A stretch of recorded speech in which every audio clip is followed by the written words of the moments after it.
Oke, selamat pagi rekan-rekan semuanya. Saya tadi sempat pikir-pikir saya terakhir ke gereja Raja Wali itu kapan ya gitu ya. Saya jujur dulu Pak Bakat ya, yang paling cepat pasti 15 tahun rasanya. Ya, jadi dulu banget saya pernah yang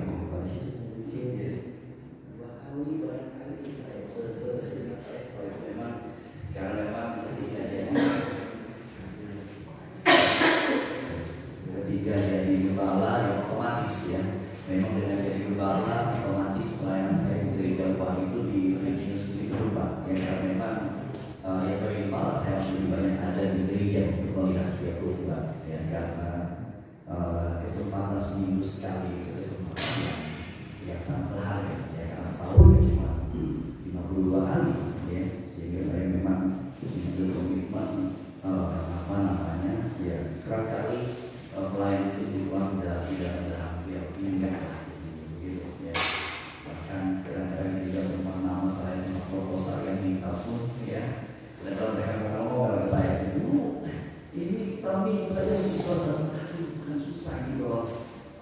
Ya karena memang komitmen saya di dalam sehingga harus seperti itu, dan kedua memang kadang-kadang juga saya ke DKI lain aja kalau melakukan mimbar ya nggak bisa gitu loh, jadi biar kalau mimbar nggak setahun nggak se5 kali gitu ya, yang lain ya udah ya bukan apa-apa, karena memang sekali lagi menurut saya minggu yang harus bersama cuma gitu jadinya.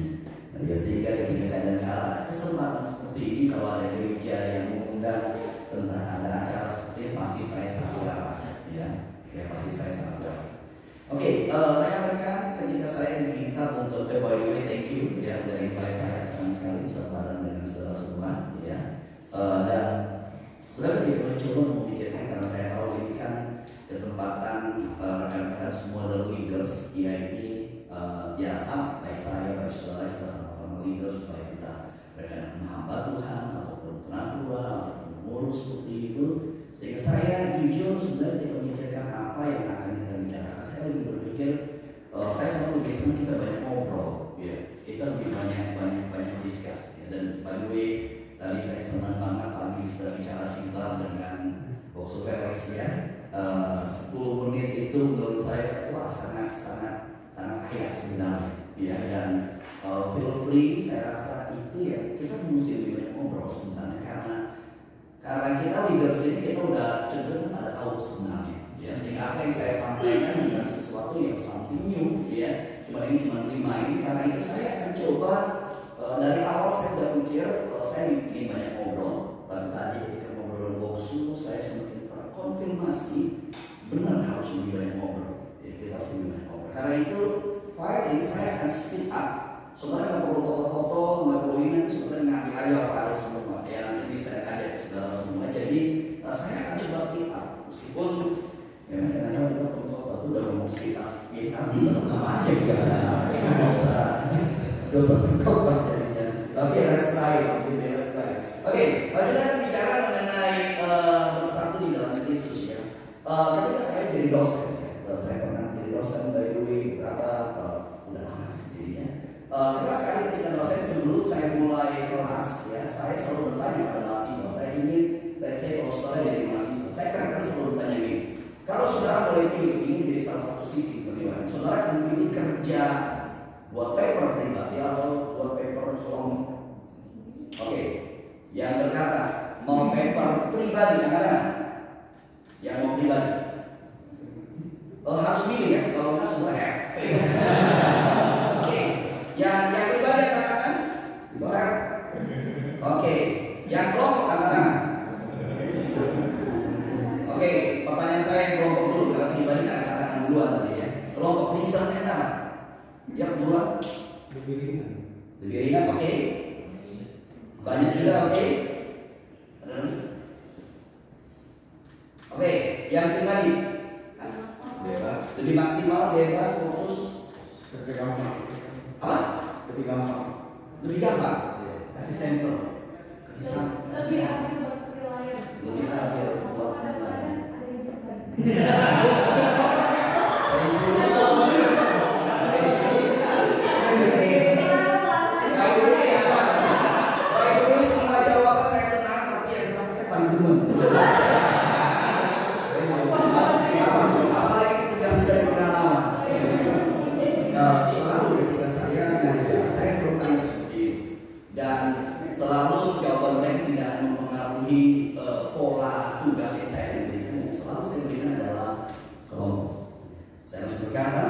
Itu mulai sekarang dari 5, mulai 1, 2, 3, 4, 5, 1 dan seterusnya.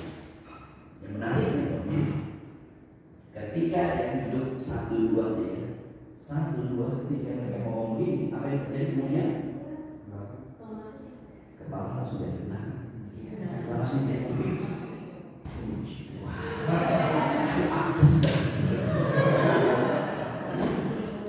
Kalau pertanyaan saya, kenapa tentang kebutuhan dan apesnya atau versi yang lain begitu dan muncul? Pertanyaan saya kenapa kebutuhan?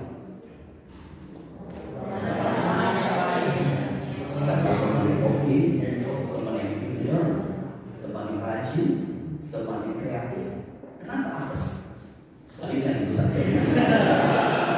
Tapi kira-kira saudara tahu teman yang pintar di belakang ini yang di atas kita di bawah nomor. Kira-kira itu gimana? Bagi kita puji Tuhan, bagi dia. Dan saya selalu pasti berdoa. Nah, karena menurut saya ini realitas. Dan Tuhan tidak pernah tempatkan kita ada di dalam konteks individu. Bahkan Allah yang kita kenal adalah Allah beritungan. Kenapa Allah beritungan? Ya karena disitulah relasi harus ada. Dan bagaimana yang tiga itu jadi satu, bukan tiga itu berjalan sendiri. Ya. Tetapi ini dinamika yang terjadi dan harus saya katakan memang tidak mudah. Dan sebenarnya menarik, kenapa kalau kita lihat satu-satunya Yesus berdoa untuk saya, berdoa untuk saudara di dalam Alkitab. Yesus benar berdoa untuk saya. Kenapa? Satu-satunya itu ada hanya di dalam Yohanes 17:20. Yesus berkata begini, bukan untuk mereka murid-muridnya, tapi orang-orang yang percaya kepadaku oleh pemberitaan mereka. Jadi kita ini percaya daripada ini. Yesus doa Yesus. Doa Yesus supaya mereka menjadi satu, sama seperti Bapa di dalam aku dalam engkau, dan supaya mereka percaya bahwa engkau itu utus aku. Jadi kalau kita perhatikan, yang menurut saya ini doa yang sangat personal daripada Yesus. Yesus doa untuk saya, untuk ini benar Yesus doain. Yesus doain itu payah kita nih, ya. Saya karena tadi disebut saya tahu. Maksud saya di sebuah doa yang Yesus doa kita benar itu. Dan doanya itu apa? Untuk satu. Kenapa Yesus doa satu? Menurut saya sebenarnya Yesus tahu clear. Satu itu bagi Yesus sangat serius, sangat penting. Itu menjadi esensi daripada relasi dia dengan Bapa. Tapi Yesus juga tahu satu itu susah ternyata. Murid Yesus berantem. Jadi kalau kita berantem, normal. Apa sih? Cuma masalahnya jangan berantem dulu. Jangan berantem lalu tidak kemudian nyatu. Saya teman dengan ada satu istilah bahasa Inggris itu agree to disagree. Kita bisa sepakat terhadap ketidaksepakatan, tapi kita beda, it's okay. Kita beda, it's okay. Kita agree to disagree. Mari kita beda di ruangan. Mau fight silakan, fight dalam dan berdebat ya, bukan fight sampai pukul meja, angkat kursi, itu bukan fight, itu brutal namanya, ya. Itu bukan fight yang sehat gitu. Saya pribadi juga sangat kritikal. Saya nggak setuju kalau ada itu, gitu. Nggak setuju kita silakan berdebat, kita silakan berpikir, tapi once kita ambil decision kita akan jalan bareng. Meskipun rasanya nggak kurang gitu, tapi ya udah kita harus jalan aja. Ini menjadi sebuah bagian yang bagi itu sangat serius. Dan saya sebenarnya ada satu berkaitan dengan ini. Matematika seperti ini, ya oke lah. Kalau seberapa banyak asal dan satu, tapi kuncinya ada dalam ayat ini. Sama Bapa di dalam aku dan Bapa di dalam Bapa. Ini clue-nya untuk jadi satu. Dan kalau kita orang percaya ada di dalam Dia, maka itu juga mesti terjadi. Dan disitulah kita bisa jadi satu. Kalau kita bicara tentang pernikahan, ini kan gambaran sederhana di sana. Iya kan? Karena kita berkata dia adalah wanita yang tinggalkan ayah dan ibunya dan berkata jadi satu. Yang udah married? Oke. Mau pengakuan dosa berapa berantem saudara? Siapa yang married gak pernah berantem? Saudara punya sama kita juga sama kok berantem.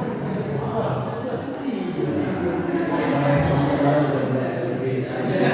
Ekspresi menunjukkan kayaknya menjiwai berantem ya begitu. Nah itu yang problem. Saya sebut kata yang mungkin after berantem lu belajar. Kalau kita berantem cuma ngeyel aja, cuma sebenarnya. Dan kuncinya di mana? Menurut saya kuncinya di sini. Nah bicara mengenai ngeyel, pernah saudara begini. Kenapa? Saya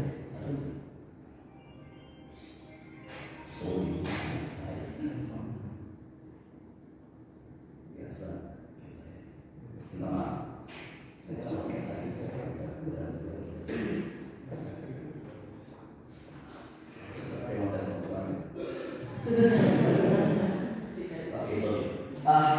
Saudara perhatikan, menurut saya menarik sekali ketika kita bicara mengenai marriage. Dan menurut saya di sini Christian marriage lebih unik di sini. Kalau saudara perhatikan, Efesus 5 tidak sampai 32 itu part daripada bicara mengenai Christian marriage. Dan menarik sekali kita berkata rahasia ini besar, ada the great mystery. Saudara pernikahan itu apa yang rahasia? Apa rahasia yang besar? Itu kan simpel, semua orang juga beda. Ada orang lain juga beda. Apa yang rahasia yang besar? Yesus berkata rahasia pernikahan Kristen besar karena aku suka bukan suami dan istri, tapi bagaimana relasi Kristus dari mana? Jadi ada relasi Kristus. Nah, itu pasti.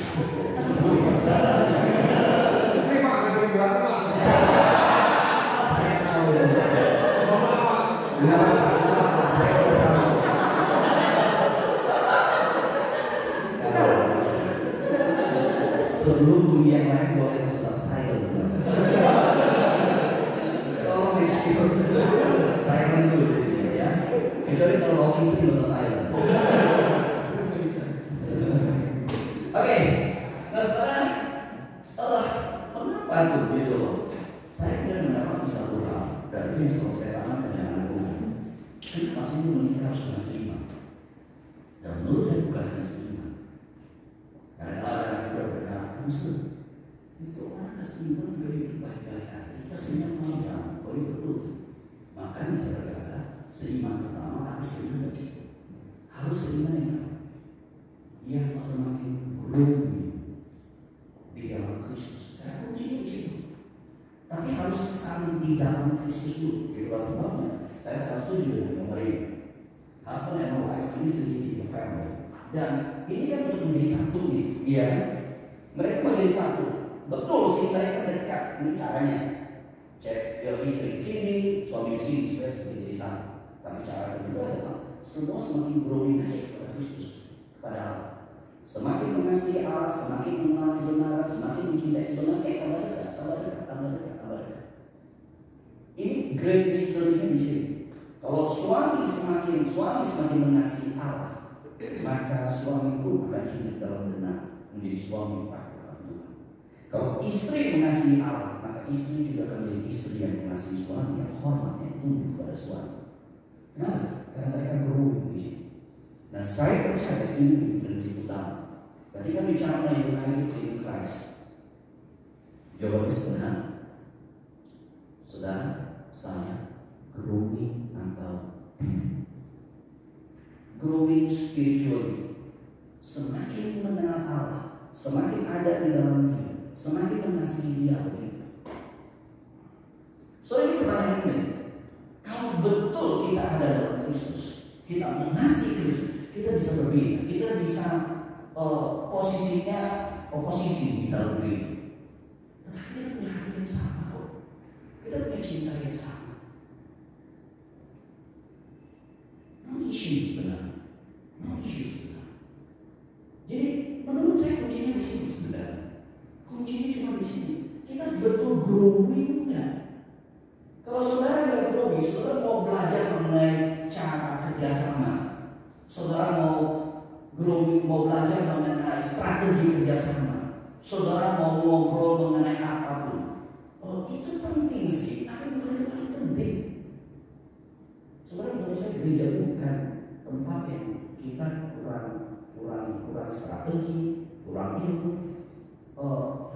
semua kita di sini ya, apalagi rekan-rekan yang merohani, saya semakin ketemu dengan rekan manusia, gila bahwa ini pintar-pintar banget, bahwa ini hebat-hebat. Kadang-kadang ketemu dengan manusia, saya pikir, bahwa ini yang pengembangan bisnis gini-gini, saya pikir, gila, bahwa ini hebat-hebat. Nah, kira-kira pengembangan itu susah banget.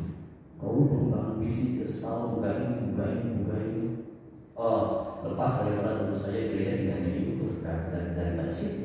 Tapi maksud saya dulu untuk kepintaran kemampuan bagaimana kita punya. Apa yang kita buat?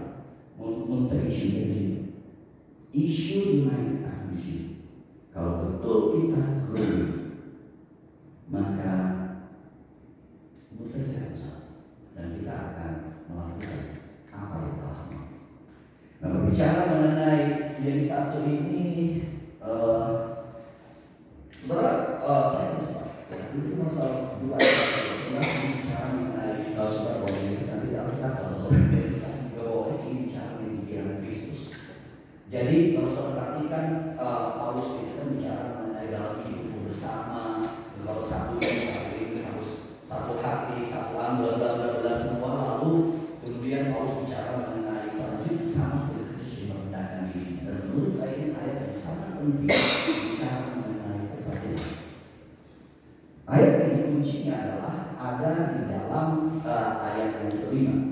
Hendaklah kamu dalam hidup bersama, ayat 1 sampai 4. Hendaklah kamu dalam hidup bersama, ayat 1 sampai 4, menaruh pikiran dan perasaan kita juga dalam Kristus.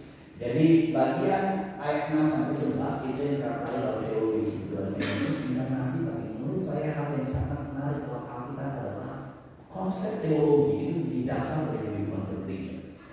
Jadi dasarnya kenosis inkarnasi, lalu praktikalnya dalam hidup bersama dalam kehidupan bergereja. Saya akan secara cepat memotret.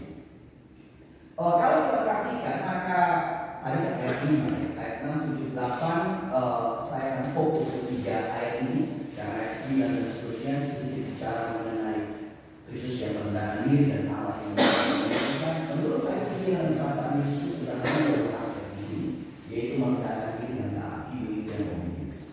Semua orang pasti di dalam perjalanan saya menurut saya bolak-balik cuma perusahaan ini. Tetapi heran saya bolak-balik perusahaan ini, bolak-balik kita masalah. Bolak-balik kita masalah. Ini bukan something new, tapi ini something yang menarik ya. Kita kemudian sudah tahu kan kita akan melakukan. Tapi tetap saya melihat beberapa variabel yang ada di dalam dua hal ini. Yang pertama adalah sendiri bicara mengenai Yesus yang walaupun berupa Allah, kesetaraan dengan Allah itu dia lepas. Dan ada beberapa dimensi yang menarik di sini. Yang pertama, dan bagi saya ini menurut saya berkaitan dengan realitas humility itu seperti apa. Yang pertama adalah apa yang harus Yesus pertahankan, Yesus tidak pertahankan. Artinya di sini dia tidak mengundang benar. Lalu menurut saya dalam seluruh hidup kita, suka nggak suka, kita tuh kan kita tuh dari kecil sekolah berkembang S1, S2, S3, SSS yang lain begitu, kerja dari bawah lalu naik sendiri.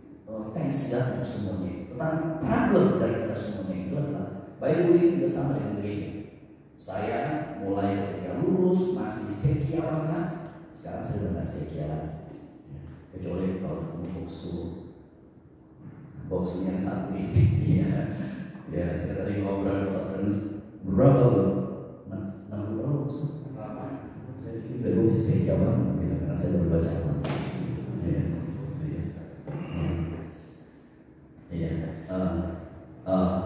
Cuma poin saya ini, kalau saudara perhatikan semua sama, kita bangun juga sama. Ketika kita lulus, kita bisa sekia banget. Tapi sering sekia kita membedakan jalan-jalan sama. Saudara juga begini. Apa problem mencari orang dewasa? Atau sebenarnya saya bangun, kenapa Yesus berkata anak-anak yang punya kerajaan Allah, bukan orang dewasa? Kenapa? Kenapa harus anak-anak yang punya kerajaan Allah? Wah, tapi ini istri juga.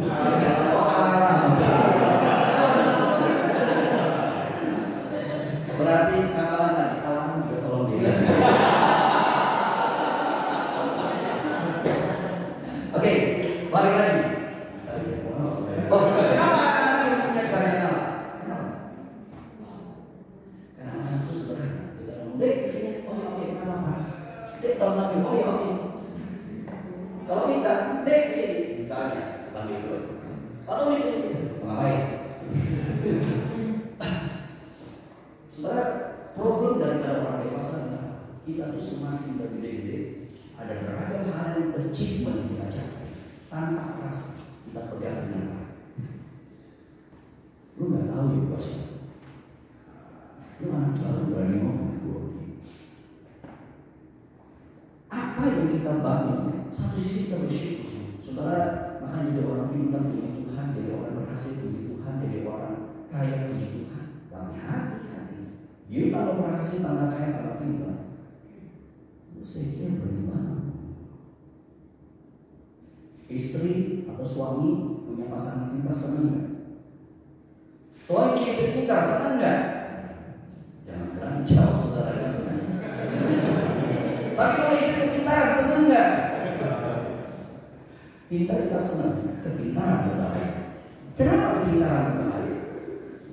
Ini bapak-bapak di bawah senyummu perlu tanda tanya. Oke, poin saya ini semua saya juga mirip. Saya semakin dibalas, semakin posisi gereja. Problem saya apa? Kalau ada mahasiswa yang baru datang, ini orang ajar benar. Karena kita tuh udah punya humility artinya nggak ada yang harus bertahan. Ketika kita diberi, kita lepasin semua. Dan ini PR sungguh. Apa artinya jadi benar? Apa artinya jadi kepala senior? Apa artinya jadi ketua majelis? Apa artinya jadi pendiri gereja? Apalagi termasuk pendiri gereja. Cukup banyak bisa. Lu nggak tahu ya, gue yang memulai gereja ini. Sombong gue yang memulai. Ya kan? Sombong. Gitu. Kita punya akal kok. Cuma once kita berkata, lu nggak tahu gue yang memulai. Lu nggak tahu gue siapa. Ini isu. Ini problem semua. Hal yang kedua yang menarik di situ, ya, saya ada catat di situ dari humility. Humility itu menarik adalah dari ujung-ujungnya kata humus itu adalah apa? Bertahan doang, kita cuma berarti. Hal yang kedua, dia tidak hanya pertahankan. Alkitab itu menarik sekali berkata, kalau tidak pertahankan saya punya, saya nggak tunjukin ini siapa. Tapi menariknya ini berbeda lagi. Dia mengosongkan dirinya, mengosongkan diri artinya another step. Kalau dia tidak mempertahankan, ya masih dia punya. Tetapi kalau mengosongkan, dia melepaskan. Itulah sebabnya saudara kita selalu jadi hamba. Meskipun kita menjadi gembala, jadi ketua majelis, jadi pemimpin apapun, kita semua hamba. Gitu. Dan sebenarnya Allah aja udah turun kok. Kita malah naik. Itu kok. Hal yang dia Yesus sengaja menurut paham. Jadi sengaja ambil posisi bawah. Menurut saya ini dinamika daripada humility yang menjadi dinamika yang nanti kalau saudara berdiskusi, saudara perhatikan saya cuma kembali di sini dinamika yang terjadi. Ketika kita tegak erat-erat, tidak mau, maksudnya tegak erat-erat karena ini tidak saya. Lalu kalau kita tidak aktif melepaskan, bahkan tidak aktif melepaskan, sengaja ambil posisi paling bawah, maka dinamika di dalam relasi, di dalam kehidupan bergereja hanya akan ribut, bukan hanya ribut. Kita akan hurting each other. Kita akan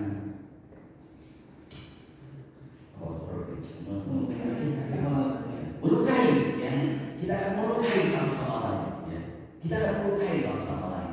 Dan cukup banyak story dalam gereja luka daripada orang dalam gereja. Luka itu terlalu dalam. Berbuat tinggal di gereja, berbuat pindah di gereja, kamu bisa melayani. Respon-respon tersebut tentu saja direspon yang tepat. Saya selalu berkata bahwa gereja mana yang sama.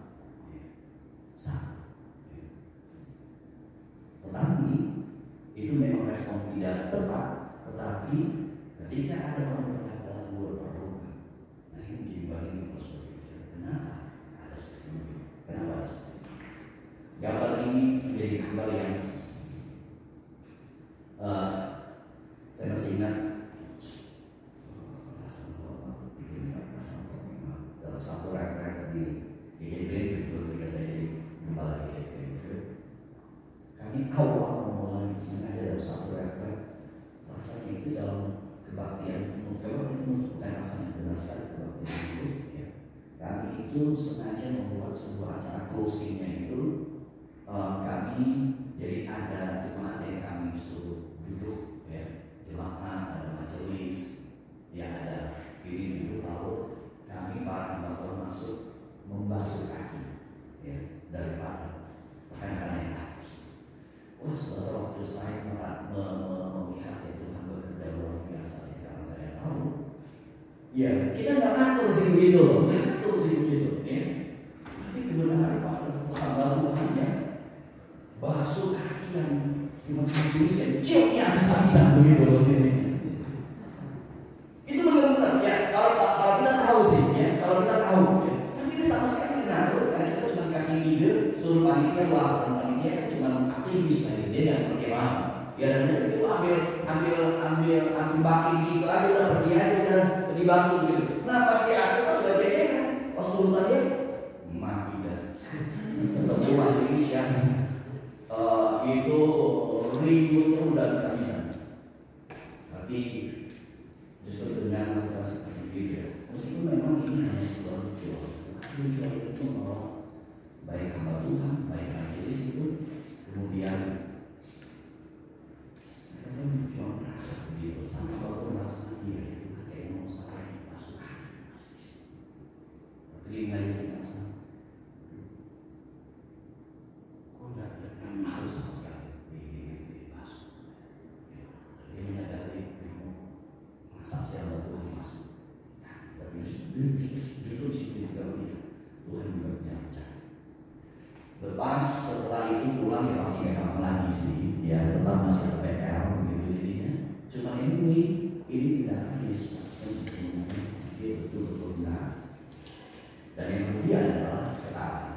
Dia taat sampai mati. Ini ada rencana total obedience. Yesus bukan kehendakku tapi kehendakmu. Saudara, kalau tadi saya katakan anak kecil ini, kenapa anak kecil yang punya keadaan? Pertama adalah dia siapa yang mau menjadi yang kedua, anak kecil juga berbeda. Ya khususnya anak kecil zaman dulu deh, anak kecil zaman sekarang beda sebenarnya. Anak kecil zaman sekarang kan lebih banyak vitamin, ya kan?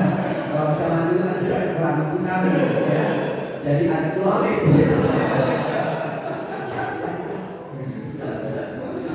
Cuman anyway, menurut saya ini attitude anak kecil sebenarnya. Ini attitude anak kecil. Ya, menarik sebenarnya kalau soal dalam Alkitab ya. Kata obedience itu ketaatan itu berkaitan dengan kata audire, to hear. Dan ketika bicara audire, to hear, jadi obedience dari kata obedire dari audire itu arti asalnya taat itu apa? Dan menariknya kalau saya perhatikan dalam sejarah bangsa Israel, kata yang paling penting dalam bangsa Israel dalam relasi dengan Allah atau bangsa Israel selalu ingatkan kepada anak-anaknya adalah kata Shema. Shema artinya apa? Dan Shema di situ sudah punya dua dimensi. Pertama adalah harus benar dengan kesungguhan. Di dalam bahasa Inggris itu Yesusnya kritis ternyata. Nah, saya cukup surprise ketika kalau kita ngobrol, kalau kita ngerti kita berkata apa? Bisa I understand atau I see. Orang I see. Itu siapa? Itu bukan tujuan apa? Kok sisi terus?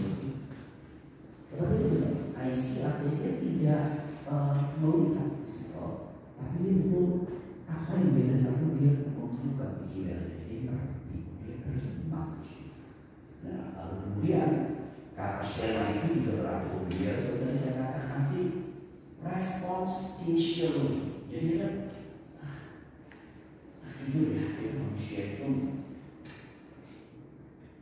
Ya, saya juga tambah gede sekali lagi. Ya, kita tambah bawah.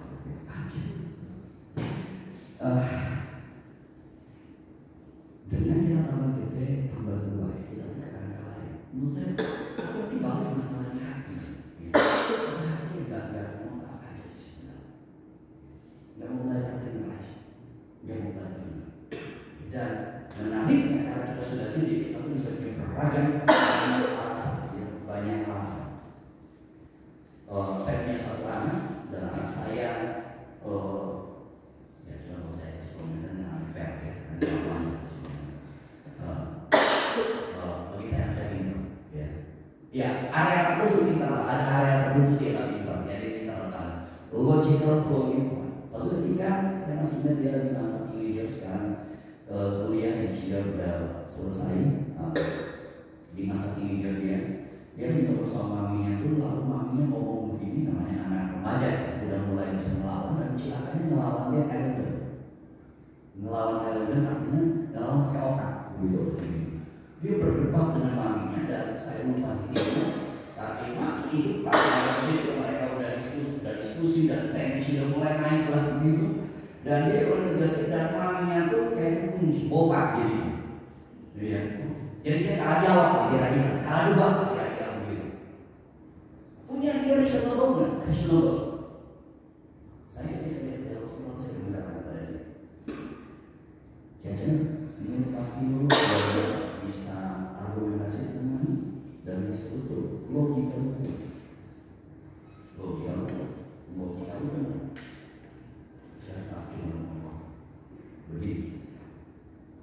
Lu coba cari hati lu. Alasan lu yang kasih benar. Alasan lu benar. Lagi dulu pasti punya hati lu. Lu tuh cuma ngomong aja. Lu gak punya hati yang benar-benar. Hati yang kecil. Saya masih ingat. Ketika saya ngomong itu, dia langsung dia dari raut wajahnya. Menurut saya berhasil untuk langsung pada kata. Poin saya begini, kita cukup banyak berargumentasi dengan kita, benar. Tapi kita kurang punya hati yang kecil, hati yang listening, hati yang mau diboleh. Oke, kayaknya mungkin betul. Kalau hati yang startnya benar, kita akan berdebat. Kalau FTM, poin kita harus ikut orang juga ikut. Kita bukan main sikat aja, atau kita bukan hanya prosa gitu. Tapi karena kebenaran. Nah, cuma pada poin saya, menurut saya di sini problem.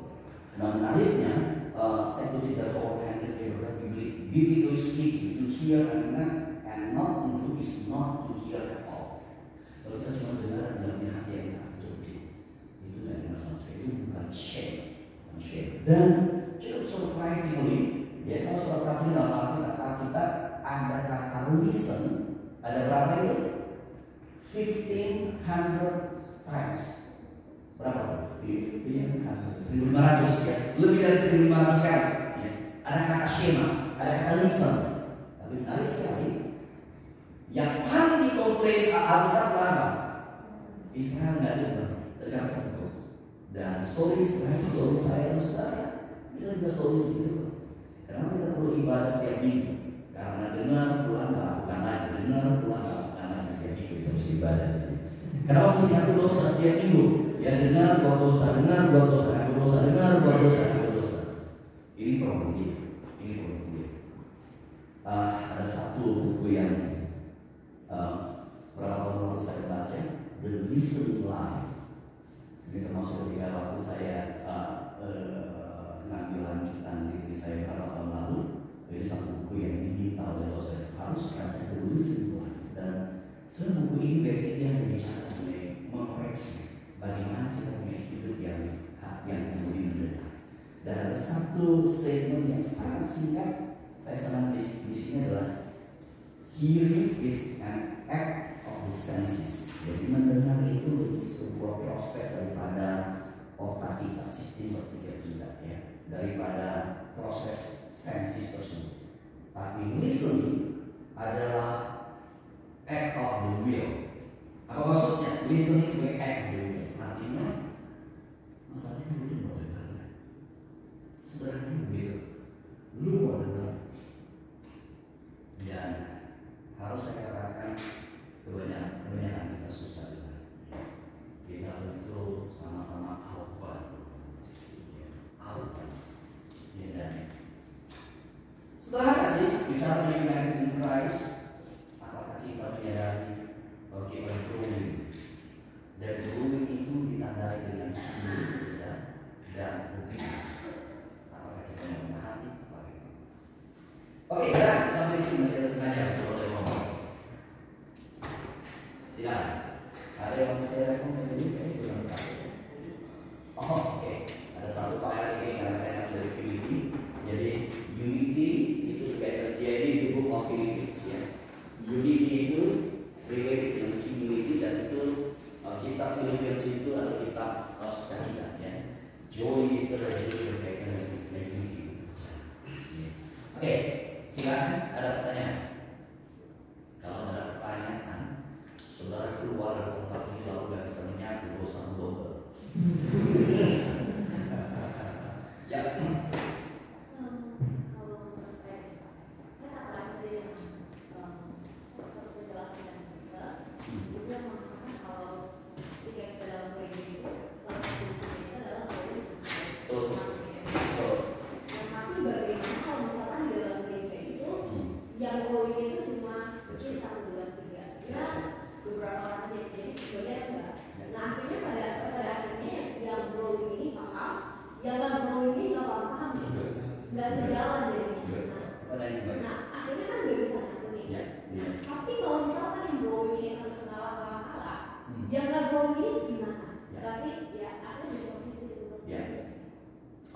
Menurut saya prinsipnya sama. Kalau kita lihat dalam prinsip tadi kan bicara suami istri.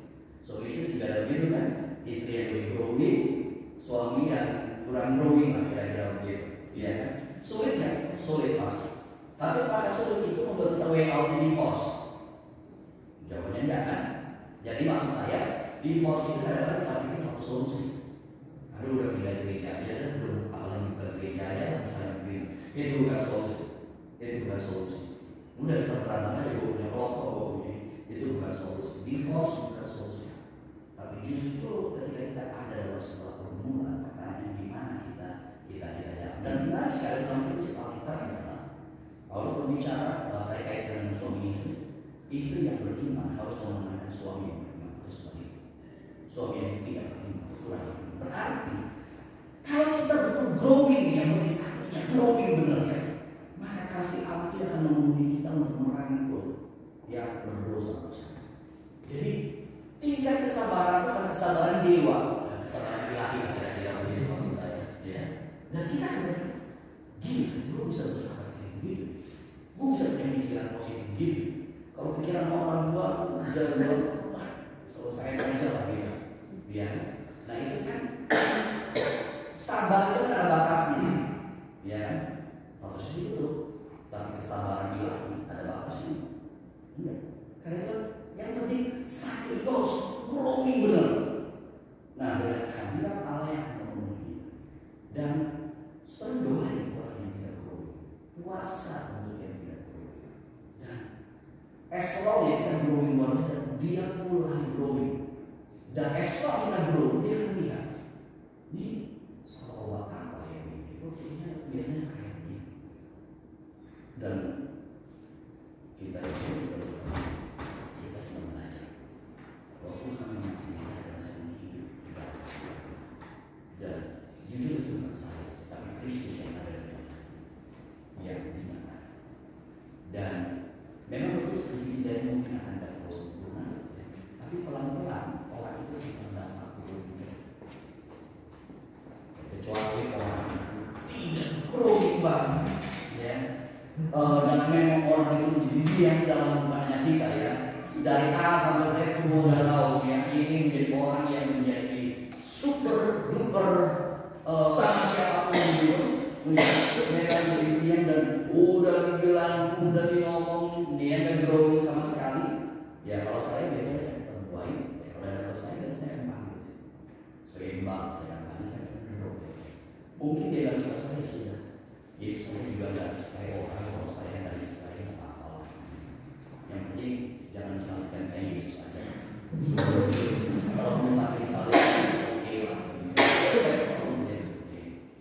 Dan ada orang yang suka, tapi saya kan, sorry, kalau saya mungkin saya salah, tapi saya melihat keberadaan di gereja ini begini. Wah, maksud kalau kita biarin aja gereja. Saya akan berhati kalau mau tinggal, lu harus hubungin dia. Tapi saya bukan saya usir dia. Tapi kalau dia mau pergi dari perhubungan ini, saya juga nggak mau, karena ini kan memang udah mulus banget ya. Saudara jangan statement saudara itu hubungan kalau mungkin dia aja begitu. Enggak begitu. Kita harus punya sendiri gembala yang baik mencari benar-benar. Tapi ada gembala yang udah cari bawa pulang begitu, lebih jauh. Jadi kan itu kan kisah domba yang hilang. Itu domba yang hilang, dia hilang, dicari dia mau pulang. Ya. Ini domba yang hilang, dia hilang, kita cari dia lari pergi lagi, cari lagi mau pergi, udah bawa pulang pergi lagi. Ya itu kalau cuma ngurusin satu gimana isinya ngurusin. Cerita domba yang hilang. Karena yang satu itu dibawa pulang udah baik-baik. Tapi kalau yang satu pulang terus, ya satu banget berpikir lah, gue ngurusin yang satu doang paling setiap hari 99 gue gak ngurus. Itu gembala yang gak baik juga. Jadi dimensinya agak berbeda. Cuman saya tuh percaya satu hal. Ketika kita growing-nya kita akan attract people. Itu akan attract. Pasti. Jadi orang akan melihat dan akan tidak ternyata Kristus ada. Kristus itu kuasa Kristus itu. Dan sama prinsipnya harus berbeda dalam suami istri. Oke, itu jawaban saya. Ya. Oke, ada lagi? Saya lanjutin. Ya. Orang memikirkan growing itu. Saya sampai dulu ya. Oke, ada terminologi growing sama humility sebenarnya. Kalau growing itu orang berpikir kan semakin naik, semakin gambarannya itu semakin tinggi. Betul. Humility itu gambarannya semakin rendah. Ya. Jadi dua terminologi ini bagaimana menyelaraskannya? Jadi menurut saya dua teknologi itu benar. Itu sebuah kebenaran yang paradoks. Jadi perlu itu artinya gini, suka nggak suka, keintiman saya dengan Tuhan akan lebih tinggi.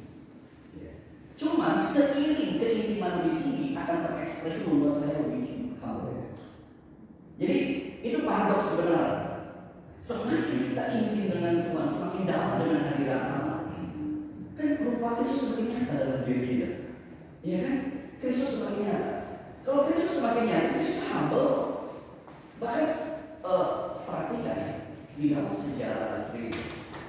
Kenapa ya? Ada orang yang bisa dia disalibkan, ya, dia dirajam, dibakar juga dijalanin dicuri. Mana bisa? Tetapi joyful itu terjadi menurut saya kuncinya karena dia semakin ada dalam Kristus. Itu tuh no issue. Nah, humility kan berkaitan orang mungkin punya saya, orang gak respect saya. Nah, jadi menurut saya kalau kita growing spiritually, kita harus semakin humble. Kita growing spiritually, telinga kita akan semakin lebih mendengar. Kita growing spiritually, kita semakin menyadari it's not about me. Ini kingdom of God. Ini hadirat Allah. Jadi dua-duanya benar. Nah, logika tadi karena logikanya adalah kita naik, kok ini turun. Dan menurut saya itulah konsep kenosis sebenarnya. Allah yang dari atas tapi dia turun. Dia udah pantok. Dia adalah Allah, tapi dia hamba. Dan justru itulah boleh layak jadi Allah. Ya, karena itu kebenaran. Jadi itu sama saya. Dan itu benar sekali. Jadi itu bukan sebuah kontradiksi, tapi sebuah paradoks. Oke, ya. Ya, Mister, tadi diskusi saya lihat menarik karena dibuka dengan dua pertanyaan. Ya, betul. Apakah mau sebagai kerja secara kelompok atau kerja secara pribadi? Betul. Idealnya memang kelompok. Ya, idealnya, tapi saya yang menjalani itu teman-teman yang saya lihat teman-teman kerja itu lebih berjalan apabila leadership itu lebih jelas. Jadi saya pikir kerja sendiri sebagai contoh akan lebih jelas, baru secara kelompok bisa bergerak. Karena keseimbangannya ini yang saya lihat ini memang setiap organisasi itu pasti ada. Kalau diutamakan kelompok biasa akan lambat. Kalau dia kerja sendiri yang kelompok ikut biasanya lebih cepat karena ada patron yang bisa dicontoh. Dan saya lihat ini yang memang terjadi problem di setiap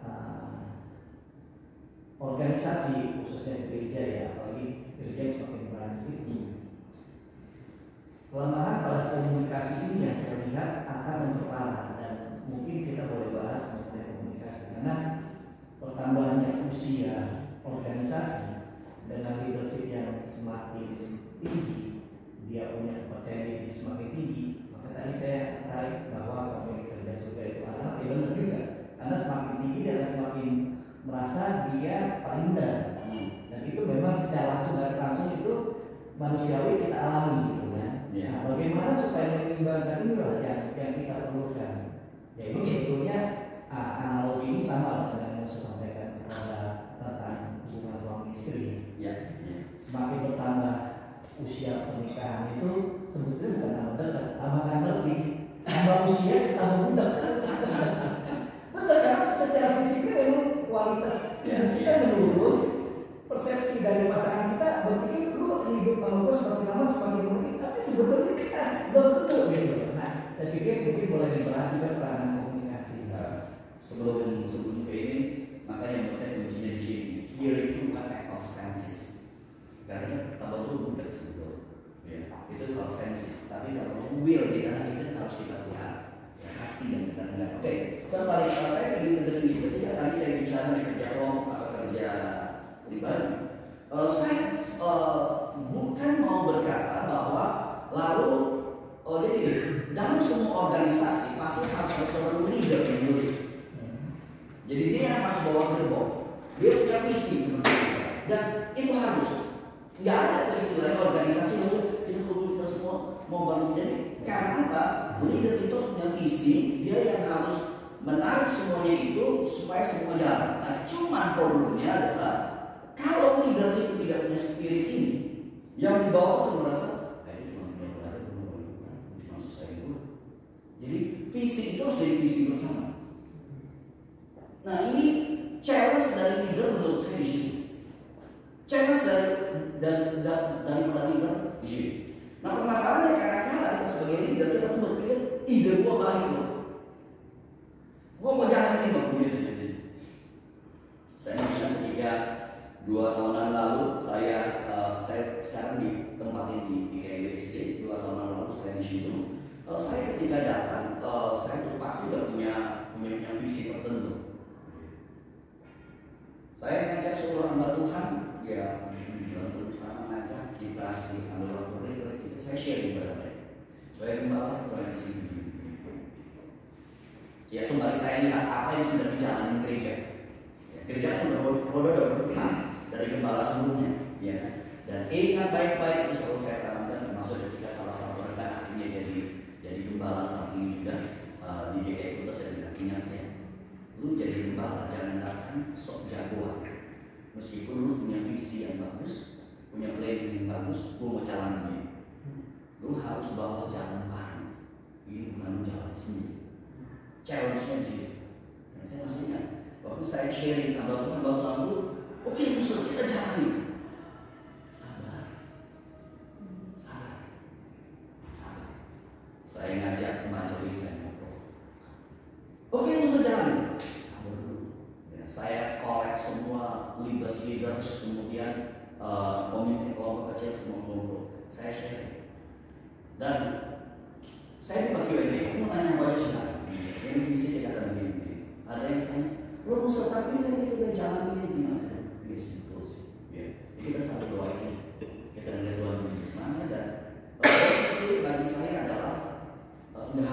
saja sekarang.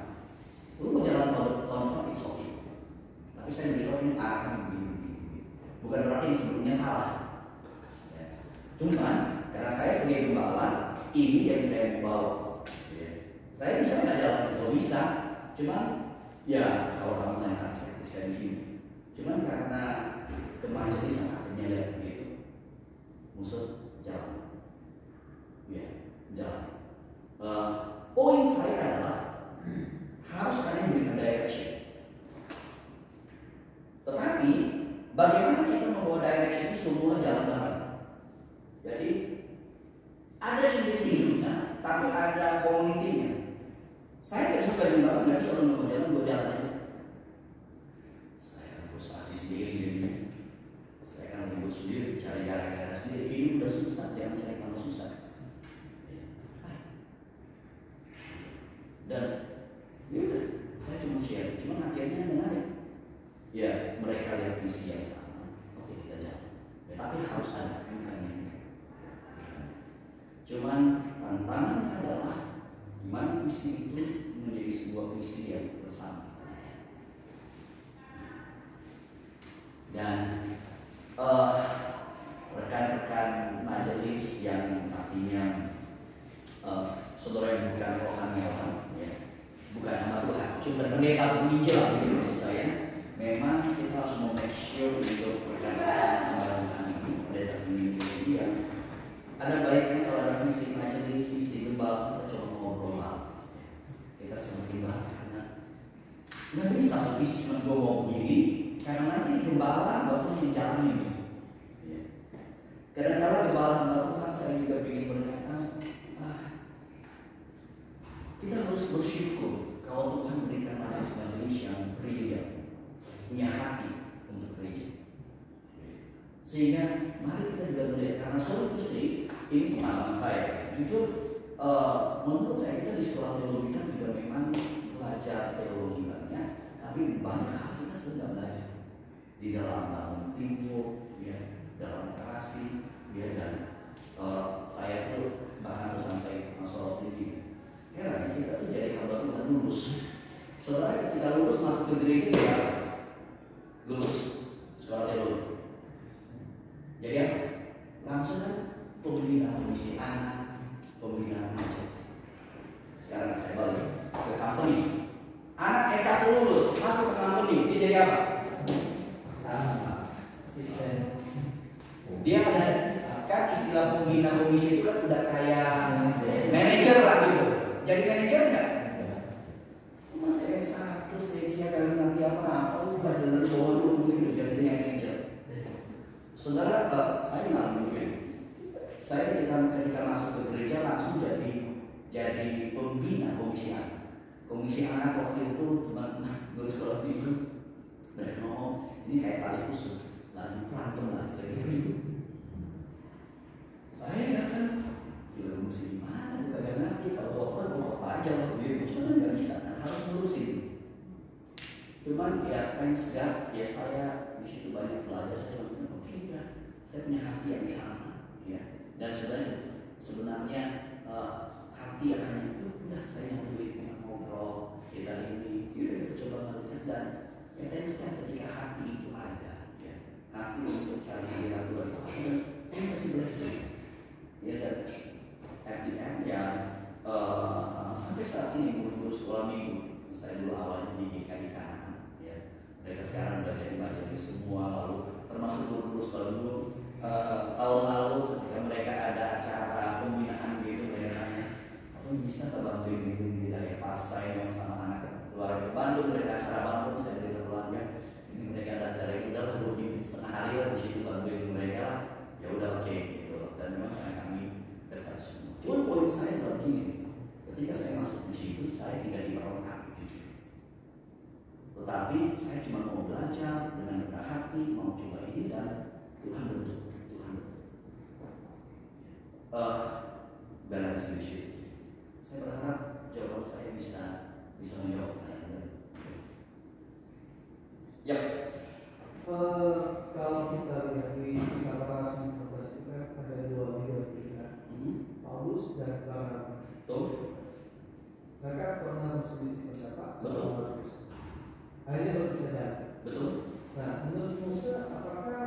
di dalam itu menjadi leader kan? Pasti kita akan berselisih pendapat dan visi dan apa. Ya.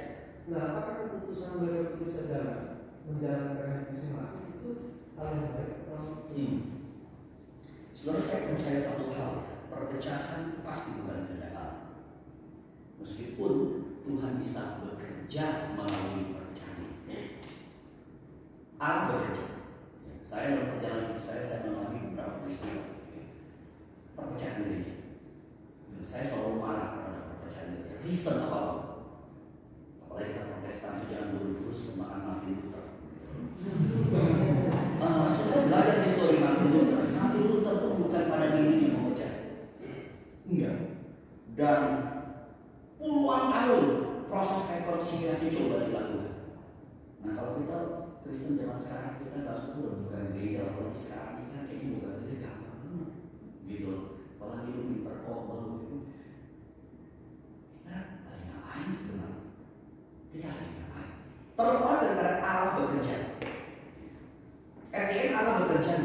Saya tadi berkata saya punya beberapa story, ya, sama saya nggak sebutin. Ya. RTN Tuhan bekerja juga.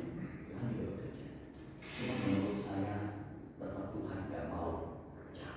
Itulah sebabnya Paulus bernamas FDM. Paulus juga mengakui kan kesalahannya. Meskipun perjalanan sudah terpisah, tapi mereka tetap punya. Ya kalau mereka kan nggak sampai pecah gereja sih, iya kan? Kalau kita lebih fatal begitu loh.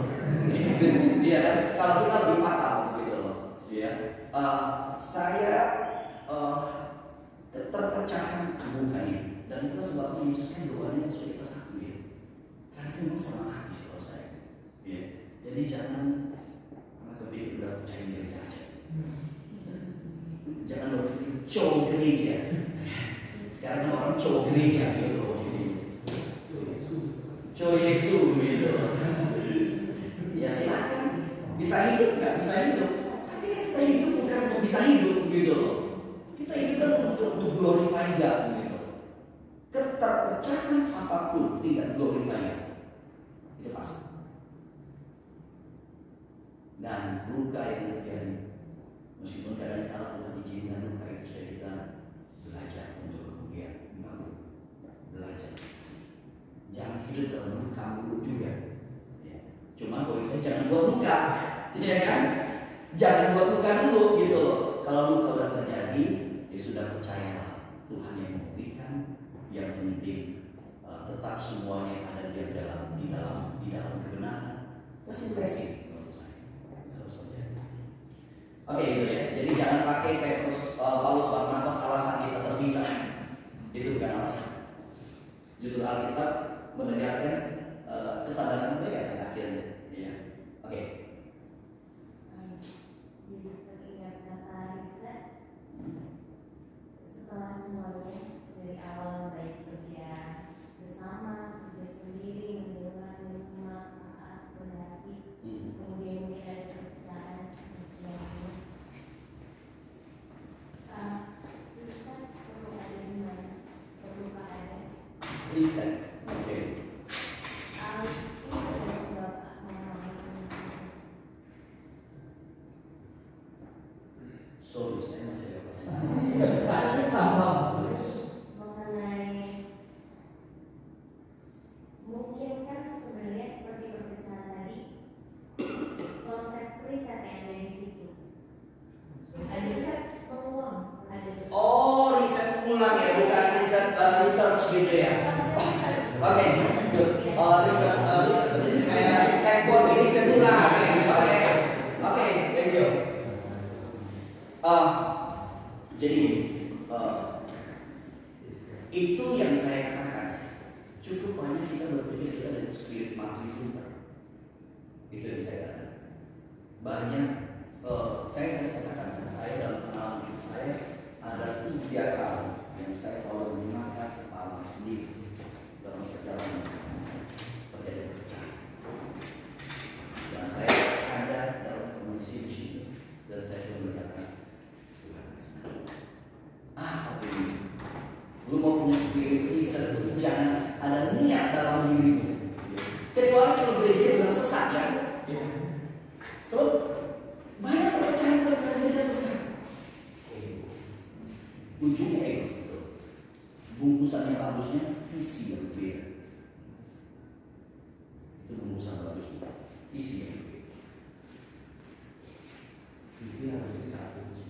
visi yang berbeda. Ya, oke lah, terserah. Pokoknya itu bungkusan.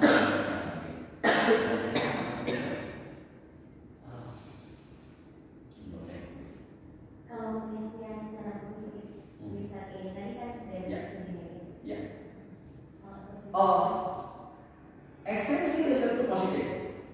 Tapi kalau riset itu dilakukan dengan pecah, itu pasti nggak benar. Poin saya di sini. Iya, poin saya di sini. Jadi kita kan handphone, riset itu kan kita mencoba buat data, tapi handphone sama kan. Kalau handphone baru, lebih baru namanya. Nah pecah itu artinya lebih baru, jadi ya bukan riset dong. Iya. Kalau riset itu berarti yang lama masih ada dong. Ya. Kalau sekarang pecah, gue tinggalin yang lama, gue buat aja yang baru lebih simpel. Sederhana begitu. Itu bukan mulai dari nol menurut saya. Jadi balik ya menurut saya, makanya kita growing itu penting. Ketika kita growing, kita tuh melihat kerajaan Allah benar. Ini bukan Allah bumi. Saudara, saya belum tua banget. Cuma saya pelayan udah lumayan dan Tuhan ini kasih kesempatan saya berinteraksi dengan story yang cukup heboh, cukup gede, cukup banyak, ya. Dan saya tidak melihat spiritual life kita itu number one. Jadi saya menangkap mungkin bisa tidak perlu dipakai, tapi growing itu saja. Ya, at the end, spiritual life itu growing ya tadi saya itu segala. Bahkan ketika kita merasa kita perlu mulai dari awal lagi karena mau membenahi, itu bukan bisa tapi growing. Bahkan ketika kita itu mau mulai dari awal, membenahi dari awal dari nol, itu bukan kita sedang riset, tapi kita growing. Mulai dari awal sampai dari nol ini artinya apa? Maksudnya kita ada di sisi ditetapkan kita mau mulai dari nol, betul. Dan growing yang saya maksudkan itu lebih kepada personal life ya. Yang tadi gambar kita semakin dekat dengan Allah, semakin menikmati Dia, semakin mengalami hadiratnya. Growing saya maksud di situ ya. Saya tidak bicara mengenai growing dalam pengertian aktiviti gereja atau jumlah yang bertambah. Saya tidak bicara begitu. Saya lebih bicara mengenai growing secara spiritual, secara personal. Jadi kita tuh betul bukan hanya satu misalnya contoh ya.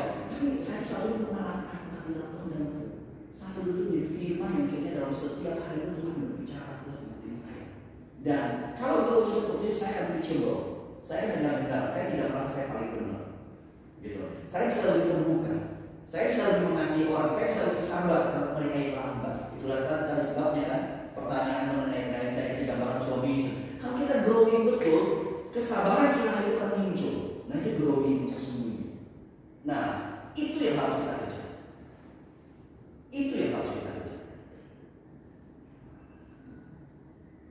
Karena growing secara personal akan mempengaruhi semua pasti. Ingat ya sekali lagi saya tegasin ya, growing ini bukan berarti kita baca Alkitab setiap hari, betul itu menjadi satu tools untuk growing. Tapi apakah Alkitab itu menjadi firman yang betul hidup dalam hidup saya? Ya jadi lebih ke situ. Ya karena semua kalau kita juga baca Alkitab mesti. Ya. Tapi kadang-kadang kita terjebak dalam aktivitas.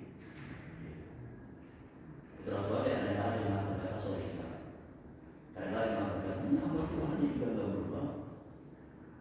Isinya bukan di hamba Tuhan, isinya bukan Alkitab, tapi spiritual journey personal terjadi dalam silakan. Apa itu? Terima kasih Pak. Ya. Tadi karena growing ini menarik Pak saya. Karena kan memang ini yang kita perlu pakai. Ya. Tapi fakta di dalam orang juga kita kadang menyaksikan memang mungkin growing itu bisa terjadi. Apa itu growing? Pertumbuhan mungkin bisa ada. Oke. Tapi bisa nggak Pak? Misalnya itu dia ada langsung dimasak, berbuah gitu, tapi bertumbuh sih. Oh, secara aktiviti pelayanan dan Iya. Nah itu yang ini, karena ini kan masukannya ini lebih banyak ke dalam gitu. Ya memang kita tuh selalu berada pada tension begini. Satu sisi kan activity gereja harus ramai, apalagi misalnya gereja terlalu gede, kan kita juga 4R kan dulu lagi. Tapi bukan hanya gereja terlalu gede, gereja gede juga sama sih gitu loh. Jadi satu sisi kan gereja itu mesti ramai, ya. Tapi di sisi lain tadi kan saya katakan lebih pada growing personal ya. Nah ini tension ini gimana? Nah memang permasalahan ketika bicara mengenai kita manusia dengan ego kita yang tadi saya katakan, jadi dewasa tuh problemnya adalah kita merasa wah gue paling capable, gue paling mampu. Ini seiring ini jadi bagian yang akan problem. Itu bukan problem, bagian yang akan challenging ya. Karena mungkin nggak kita tuh pelayan growing ya, tetapi kita juga kemudian growing secara internal sih. Atau ibaratnya versi Maria dan Martha menyatu, bukan Maria dan Martha terpecah. Jadi, ya. Kan kalau semua cuma jadi Martha aja, jadi Maria aja duduk doang di kaki Yesus, kita kayak makan dong jadinya, iya kan? Gereja nggak rame, iya kan? Tetapi ini kan menjadi balansi manusia. Nah sehingga memang rekan-rekan yang melayani sangat sibuk ya. Karena harus jujur dengan diri, kepekaan, kerinduan rohani, self-awareness itu masih jalan. Hadirat Allah kayak orang Deo itu living in the presence of God masih ada, masih saya alami, saya experience. Kalau enggak, itu alarm.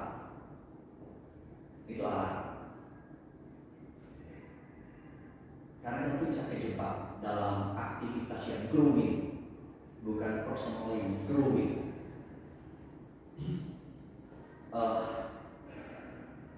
Tapi mungkin nggak dua ini jalan bareng? Mungkin. Tapi harus saya katakan sangat gak gampang. Karena itu dalam kehidupan kita harus betul-betul punya balancing life yang luar biasa. Tapi saudara, growing secara personal, secara spiritual, itu menjadi bagian yang menurut saya kita harus itu adalah Tuhan itu saja. Terus minta begging sama Tuhan, terus minta kasih supaya hadirat Tuhan ada dan itu akan menjadi kekuatan kita. Tapi sebaliknya memang kalau gereja dengan activity dan kadang-kadang kenapa ya? Kok ini pengurus-pengurus yang ribut begitu loh jadi. Atau bahkan hamba Tuhan yang ribut silakan akhirnya begitu. Atau majelis yang ribut misalnya begitu. Sebenarnya ini hanya sebagai sebuah window untuk kita melihat. Window untuk kita melihat. Jangan-jangan saya ini sebenarnya hanya terjebak dalam activity dan saya tidak mengalami saya bisa merespon itu saya tahu atau nggak tahu. Kalau tanya saya secara personal, saya belum merasa suatu hal dalam perjalanan iman saya, perjalanan saya itu semakin menyadari hal yang paling penting dalam hidup saya adalah mencoba untuk hari itu betul-betul terbuka untuk melihat apapun dan saya harus jujur dengan diri saya sendiri. Jujur dengan diri saya sendiri. Orang lain bisa hanya tahu, tapi di hati yang terdalam saya harus berani untuk lihat ini begini. Mungkin saya akan contoh sedikit. Nggak konkret banget juga sih, nggak konkret banget ya. Mungkin 2 minggu lalu gitu, ya. Saya tuh bete dengan seorang ini di area si model saya juga sih. Saya bete lebih pada sama Tuhan dan satu pendeta. Gila benar dulu ya, aja benar begitu, bla bla bla bla bla bla. Lalu menarik sekali, Ketika lalu saya telepon dengan seseorang yang lain, saya nggak bicara pendeta ini, saya nggak bicara sama sekali, tapi saya memberikan hint. Perhatikan, saya berikan hint, tapi hintnya bukan nama pendeta ini, ya. Tapi segala sepak terjangnya menurut saya nggak kenal. Dan setelah selesai, ya, saya nggak sebutin namanya, saya tidak coba nama dia, tapi saya sedikit berikan hint. Saya ketika ke toilet, ya, saya lagi cuci tangan, saya juga nama saya. Roh Kudus itu berikan kegelisahan pada Tommy, itu hati dulu. Betul kalau ngomong sama orang ini, ya, tapi soal ngomong.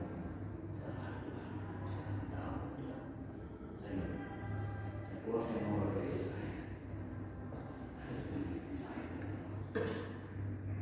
Hati saya.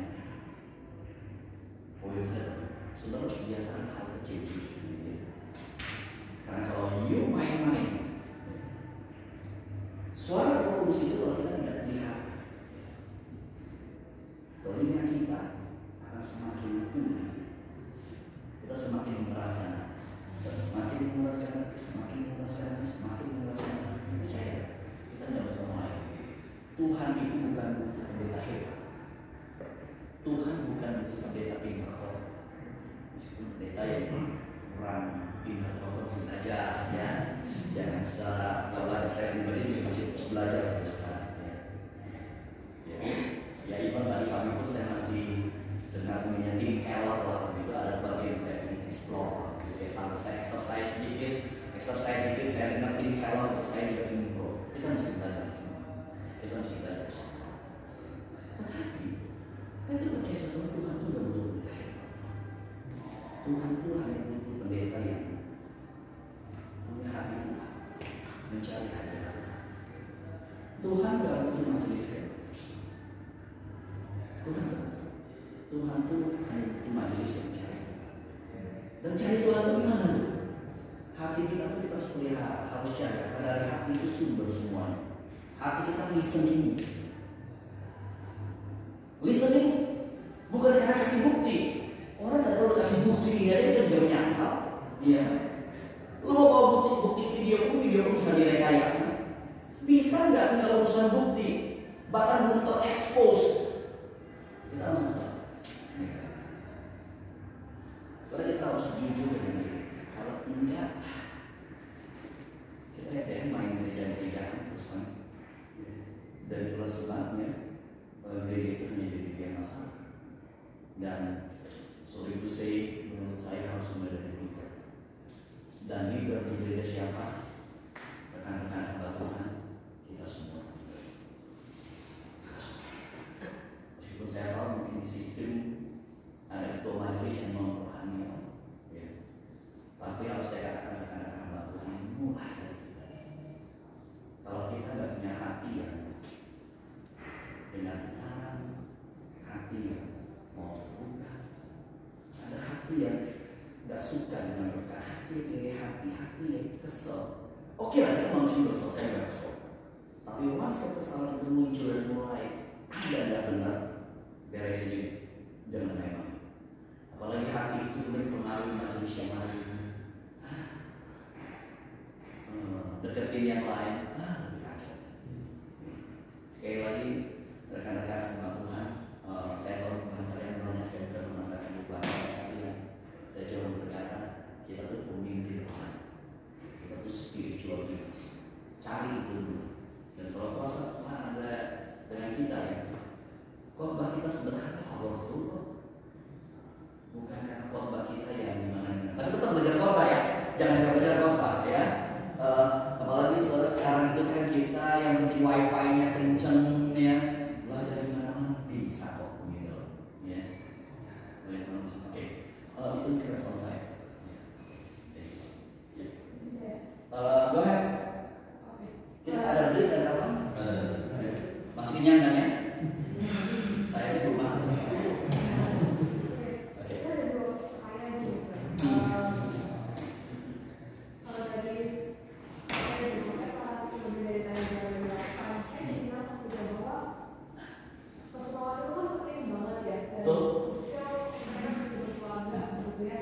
Karena juga betul ada satu cerita yang berkali-kali mengatakan bahwa keluarga adalah pilar gereja.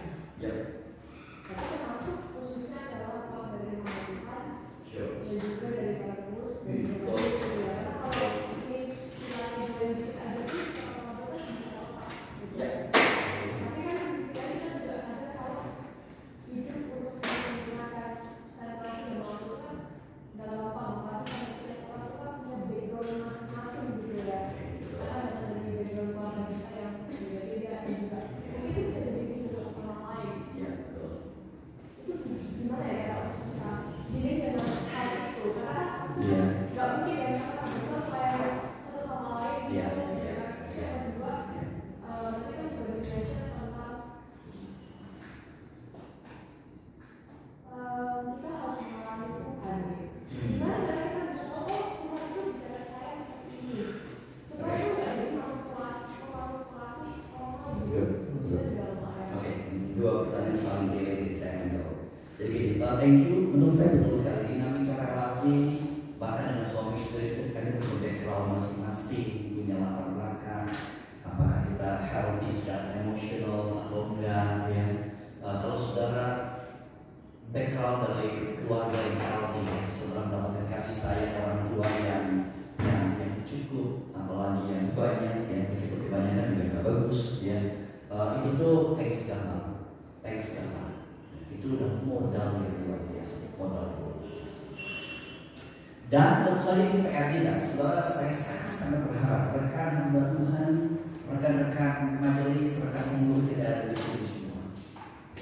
Pastikan keluarga Anda keluarga yang sehat. Pastikan itu, apalagi saudara punya anak yang gitu. Pastikan itu.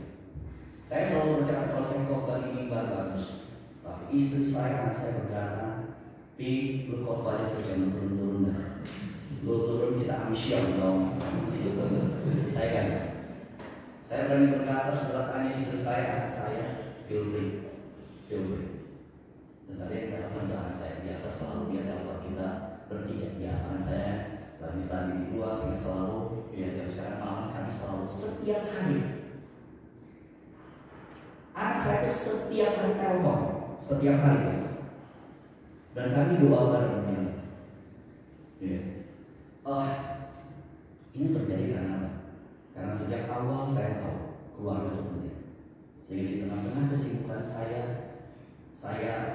meskipun masih terbatas ya meskipun ya karena saya punya tugas, tapi saya investasi waktu yang banyak ya dan bersama keluarga dan thanks God anugerah Tuhan sekarang buahnya kita terima. Kami punya relasi yang begitu relasi nah itu yang penting sehat secara emosional sih. Nah, cuma kan sekarang baliknya pertanyaan gimana nih kalau yang satu nggak sehat, termasuk di gereja atau dalam suami istri. Saya itu selalu melihat begini, atau mungkin prinsipnya balik ke pertanyaan ke jawaban saya tadi, kayak Cindy tadi. Itu yang penting. Ya kalau saudara sudah menikah, atau saudara lagi gereja dan rekan kerja yang nggak sehat di sana, ya sudah, nggak apa-apa. Kita juga nggak bisa pilih, gitu loh. Dan saya katakan tadi sudah kalau keluar dari gereja tidak benar, ya. Saudara harus di situ dan itu tempatkan di situ menjadi blessing bagi yang let's say kurang sehat lah secara emosional. Nah, cuman masalahnya kalau yang sehat, saudara harus betul-betul growing secara spiritual, ya. Saudara harus growing, karena itu jadi kekuatan supaya saudara bisa berdiri teguh dan saudara bisa berdampak pada yang kurang sehat. Dia melihat tingkat kesabaran ilahi misalnya. Nah jadi itu kuncinya sih. Tapi balik pada pertanyaan dulu, gimana atau saya tahu saya betul ada dalam growing tersebut. Soalnya saya ingin balik pada prinsip tadi. Pentingnya kita punya hati yang terbuka, telinga yang terbuka. Cuma nanti mungkin pertanyaannya betul begini atau tadi juga sudah sempat mention dikit. Ya tapi gimana kalau bisa tahu gitu loh. Ingatlah satu hal ya. Segala hal yang baik datangnya dari Tuhan. Segala hal yang baik. Sehingga kalau ada rekan bicara hal yang baik, meskipun mungkin itu motivasi yang tak benar ya, motivasi yang tak benar saja. pemilu nggak? Terbuka dulu. Kan kita manusia ya, sudah hadir dalam sebuah konsep tertentu. Ya. Hadir dalam dengan sebuah konsep tertentu. Ya. Nah kita udah kesal dulu. Ya. Saya juga detik ini. Ya. Beberapa kali saya teringat ini persis peristiwa baru kemarin, ini hari Senin ya. Kemarin hari ini. Jadi kemarin hari Minggu itu, jadi pas di dalam ibadah, ya, kan saya sebagai kepala nasional kan selesai itu kita tuh antara kamu 1 dan kamu 2 tuh tight banget, gitu. Karena praktik itu udah gak memungkinkan. Sehingga kalau kebaktian setengah 8 sampai jam 9 itu, kalau lewat kebaktian setengah jam 10, wah itu parkir itu udah gak bisa lagi. Jemaah tuh udah ngomong. Nah kemarin itu adalah pas Parents Day. Kebenaran pengkhotbah itu sudah bilangin, lu khotbah ini 35 menit, baru pagi lagi 40 menit, mentok lah begitu. Cuma memang pimpinan Tuhan dan pengkhotbah dan kadang-kala udah kita kan susah begitu, ya kan? Udah kadang-kala saya sebagai kepala beberapa kali, bahkan saya udah wajib berdiri, paling tangan saya berdiri begini, bodoh amat begitu, lu berat sekali. Kadang-kala saya udah kasih begini-beginilah begitu. Saya pada majelis itu pas kita kan kemarin ada rapat, saudara rapat majelis kan, intinya akhirnya menjadi masalah gitu loh. Ya. Ada baca, iya waktu acara itu sudah kasih tanda begini-begini, pokoknya nggak lihat aja begitu loh jadinya. Ya cuma kan pimpinan fokus itu susah. Cuma saya mengkhotbah tolong hati-hati. Saya sendiri belajar untuk tadi saya lihat untuk short secepatnya supaya kita bisa discuss. Nah, cuma jadi begini. Itu kan saya udah lihat timingnya. Nah, kebenaran acara Parents Day itu dikasih terakhir. Jadi setelah saya waktu yang singkat, setelah itu Parents Day. Silakan Parents Day itu anak-anak kami itu 2 lagu lagi gitu loh. Saya udah lihat nih, menikmati dari ini. Dan 2 lagu. Setelah 2 lagu, lalu ada WR naik ke Tuhan. Banyak anak-anak akan bagikan, bagi barang sambil ini. Setelah balik, anak-anak balik lagi, lalu WR kita nyanyi bareng dengan anak-anak lagu ini. Mantap nggak? Saya langsung nyanyi bareng. Kita udah selesai. Udah pagi kita udah nonton semua. Nggak bisa lagi. Cuma WR sekarang ini udah nonton semua. Akhirnya tetap ngajak nyanyi lagi semua. Seneng nih orang. Gue gembala loh, bukan ngajak dulu. Jadi at that moment saya bete banget. Ini gue kan nggak pernah sebelum saya lakukan begitu. Cuma ini udah krisis banget. Dan saya pasti berantakan dan benar. Saya nggak ada ngomong. Akhirnya di akhir rapat ketua majelis sebelum bicara yang lain ngomong mengenai hal ini, mengenai masalah yang terjadi. Saat itu sudah bete banget. Jadi kita gembala, orang masih benar menginjil. Tapi at that moment Tuhan itu cuma tahu ini betul ada benar. Tapi lo harus dari sisi personal, nothing personal. Tapi berarti di sini mainnya udah banyak. Ego saya mulai sedikit muncul, saya berpikir, dan setelah itu saya tuh tahan benar. Saya nggak ngomong dengan rekan-rekan kami.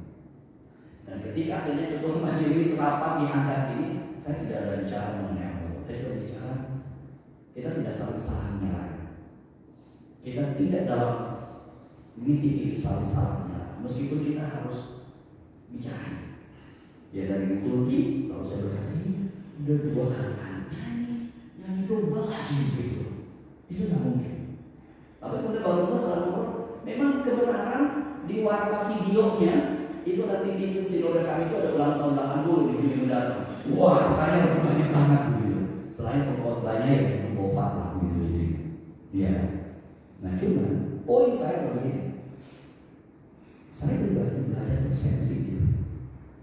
Dinamika ya. Ya cuma memang untuk sampai di situ sudah harus beribadah. Oke lah saya kasih.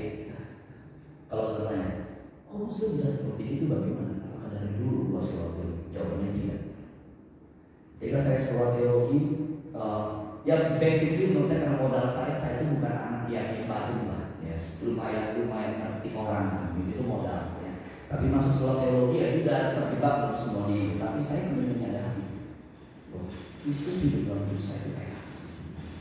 Itu yang saya kemudian mencari. Nah, toolsnya, ya kalau saya lihat toolsnya begini.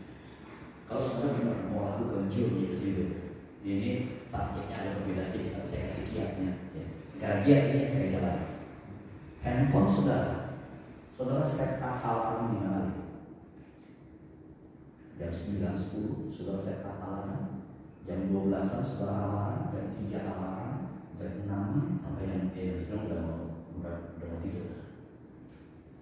Setelah alarm saya akan stop semuanya. Jadi dulu handphone saya itu alarm dulu. Dari sekian tahun saya lakukan. Setiap alarm saya stop. Mungkin 5-10 menit. Saya ingatkan Tuhan dari pagi sampai jam 9 saya lakukan apa aja. Saya ketemu orang sama lalu Tuhan ada ingatin ke saya apaan. Karena bisa aja saya miss. Gitu.